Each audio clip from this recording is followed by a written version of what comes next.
Usapang tipid tips, ito na yung pinakatipid. Sulit na sulit talaga ang bundle na to. Imaginein mo, 7 pesos na lang isa niyan.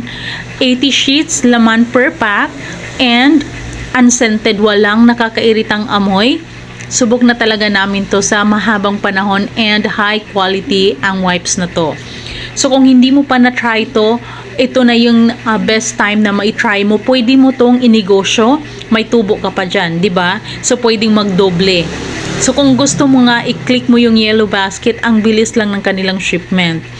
Yan, so maganda talaga to guys, sulit na talaga to. So tingnan mo, ipapakita ko yung quality ng ating wet wipes. So tingnan mo, so ganyan siya. Ayan, so lalo na napakainit ng panahon ngayon, kung umaalis tayo, may mga anak tayo, so ito yung dapat nating gamitin, 'di ba? At malamig siya pag inaano mo sa mukha mo, malamig.